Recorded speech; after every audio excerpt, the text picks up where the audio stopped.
Je m'appelle Aaron. Je suis âgé de 16 ans. Je m'appelle Enzo, j'ai 16 ans. Je m'appelle Matt et j'ai 17 ans. Je voyais tout qui était zoomé. Je vois une ombre qui m'observe. Qui me dit viens.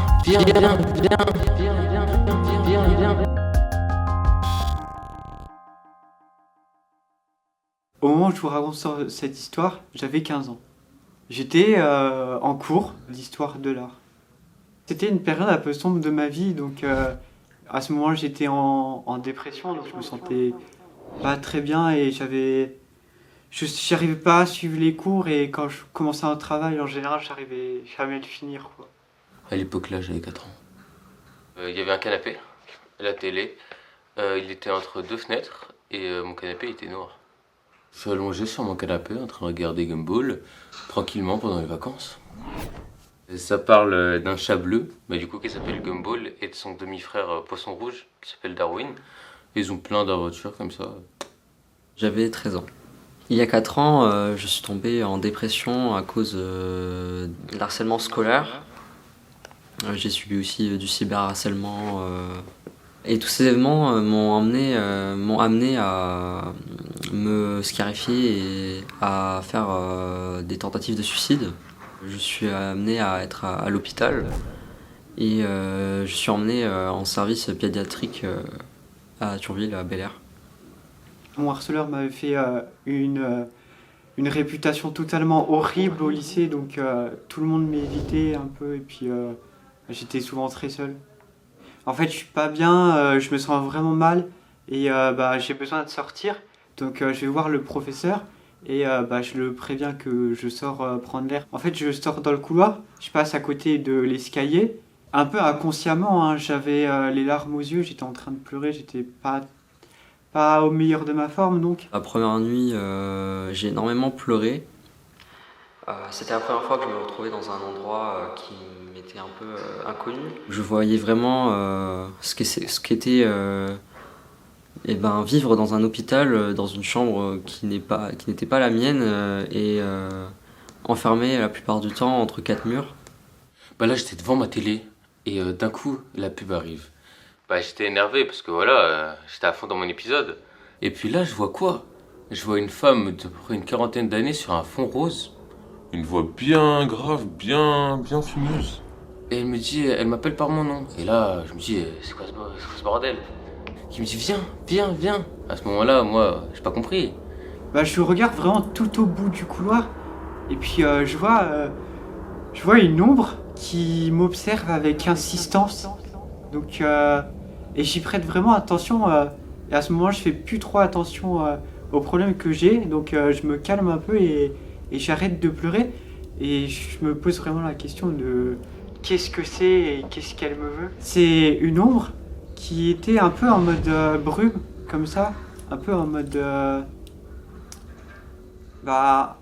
brume et noir, quoi. J'ai eu des moments où j'ai pu discuter avec 2 pédopsychiatres, et ils m'ont parlé de devoir commencer un traitement qui était à base de sertraline et de tertian. J'étais pas tellement d'accord avec le fait de commencer un traitement, car pour moi, j'avais l'impression que, en tout cas, que je pouvais m'en sortir sans, et que j'avais pas envie qu'on me prenne pour quelqu'un de malade. Quand l'infirmière venait le matin, elle me donnait les médicaments et je le prenais sans problème, en lui faisant croire que je les avalais. Mais quand elle partait, j'allais directement les cracher soit dans le lavabo ou dans une poubelle. Plus je faisais ça, plus ils se rendaient compte que ça n'avait pas tellement d'effet sur moi, donc ils ont dû augmenter la dose. Au début, je comprends pas ce qui se passe. Je capte pas, ça tilte pas. Et je comprends qu'elle me parle à moi. Et là, je commence à paniquer et je me dis, mais c'est mon prénom qu'elle dit. Elle me dit, viens à moi. Et là, je commence à paniquer, je la vois, elle commence à sortir doucement de l'écran. Et moi, dans ma tête, ça brille. Je flippe. Et moi, je crois pas. Et donc là, je sors du canapé, je me lève en sursaut. Je cours en haut voir ma mère pour lui expliquer la situation, mais elle me croit pas. Je voulais voir à ce moment-là aussi comment elle réagissait un peu. Donc je commence à me déplacer pour voir si elle me suivait. Et je me rendais compte que en fait, elle me suivait bel et bien. J'ai vu l'ombre et à ce moment-là, j'en avais vraiment rien à faire en fait. Je me demande qu'est-ce qu'elle me veut quoi. Et à ce moment donné, j'étais mal, donc je me suis dit, je veux mourir, donc elle vient me chercher. Cette nuit-là n'a pas été sans conséquence car c'était la première fois que je prenais mon traitement au complet. Mais donc après ça, je me mets à mes temps libres, je vais dessiner, je regarde un peu la télé. Et puis arrive au moment où je somnole un peu, donc je me dis que ce serait le temps d'aller me coucher. Je somnolais et puis d'un coup me prend l'envie de me réveiller et j'ouvre les yeux.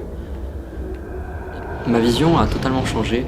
Je voyais tout qui était zoomé. C'était zoomé x10 quoi. Donc je regarde autour de moi et j'aperçois que les fenêtres étaient en train de tourner dans un sort de tourbillon. Et puis je regarde le mur juste à côté et puis j'aperçois des formes qui défilent à une vitesse assez impressionnante. Donc je vois des personnages, des objets, vraiment un tas de choses sur le mur qui défilent. Je continue mon chemin, je me retourne et je vois que cette fois-ci l'ombre elle se met en face de moi. Et je sais pas pourquoi, un peu inconsciemment comme ça, je décide de la toucher. Quand je la touche, elle me touche en même temps et je vois que l'ombre se dissipe, donc vraiment comme une brume quand le soleil vient. C'était comme si je passais un peu à travers la brume, comme quand on passerait à travers d'une fumée ou quelque chose comme ça. Mais c'était vraiment une zone très très froide, un peu glaciale comme ça. Et j'insiste. Et je finis par réussir à la faire descendre. Et là, elle panique aussi. Elle voit la dame sortir de l'écran. Une bonne personne de 40 ans, quoi. Et là, on flippe. Et elle va appeler la police. Et sur le téléphone, on voit quoi? La même dame qui essaie de sortir. J'avais aussi des hallucinations auditives.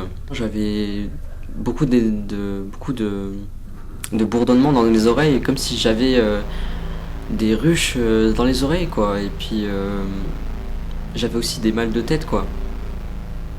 À ce moment-là, je ressens un peu un sort de vide en moi, mais en même temps mélangé à de la panique, sans vraiment être paniqué, comme quoi j'étais vraiment dans un état troublant, quoi. Un peu comme si on ressentait les mêmes choses lorsqu'on rentrait en phase de dépersonnalisation. C'est un peu compliqué à expliquer, mais je me sens pas tout le temps là en fait. Un peu comme si le monde n'était pas réel, que tout était juste, c'était, si je peux traduire ça par un sort de rêve en fait. Je savais pas ce qu'elle voulait. J'ai pas très bien compris ce jour-là. Je connaissais pas ses intentions. Et avec du recul, je me dis quand même que ça arrive pas à tout le monde, quoi. Et aujourd'hui, je me pose toujours la question de qu'est-ce qu'elle faisait là. À ce moment-là, comme j'étais en dépression, je ressentais zéro émotion et je me posais pas plus de questions que ça. Donc, je suis juste retourné en cours et j'ai continué à dessiner, quoi. Non, en vrai, j'ai exagéré. Quand ma mère est descendue, on a très bien vu que il y avait rien, c'était une blague. Et que l'épisode de Gumball il était revenu, que c'était une pub comme une autre. Mais voilà, on n'a pas appelé la police, c'est rien du tout. Quand j'étais petit, j'enchaînais conneries sur conneries, genre. Et je crois qu'il y avait un coca, genre une bouteille de coca, et à côté il y avait un verre. Je me suis dit, c'est du coca. Et là, je prends le verre, et je me dis, mais il y a un goût bizarre le coca. Il est pas bon. Moi je me suis dit, c'est un coca, tu sais, il traîne depuis longtemps. Je fais pas encore de rapprochement. Et là, je l'ai bu, à moitié, c'était un verre à peu près. Comme ça. Ouais, comme ça. Tu sais, les grands verres là. Et puis c'est tout. Et puis, je sais pas si c'est à ce moment-là ou pas, mais il me semble que ouais. Je sais pas ce que c'était, je crois que c'était du vin. Mais j'en ai bu, après j'en ai dit à ma mère, elle m'a dit, mais c'est pas un coca, c'est de l'alcool. Après, j'ai pas de bons souvenirs quand j'étais petit. Donc, enfin, j'ai pas les souvenirs quand j'étais petit. Tout arrivait en même temps. Toujours. J'appelle l'infirmière et je lui explique tout ce que j'ai ressenti en pleurant, à quel point je me sentais très troublé par la situation et elle me rassure en expliquant comme quoi c'était sûrement un effet indésirable du traitement qui pourrait survenir sans qu'on s'y attende. Ça se calme parce qu'elle montrait beaucoup d'empathie en fait et du coup moi ça me touche beaucoup juste. Et donc ouais, juste par les mots ça m'a calmé du coup. Et puis après je vais me coucher difficilement mais je vais me coucher quand même. Quand on est dans le mal, il y a des choses peut-être paranormales qui peuvent arriver. Et moi, j'ai aucun problème là-dessus. J'ai toujours pensé que peut-être il y avait des brèches où il y avait justement ces sortes d'entités qui venaient. Je pense que j'ai juste complètement halluciné.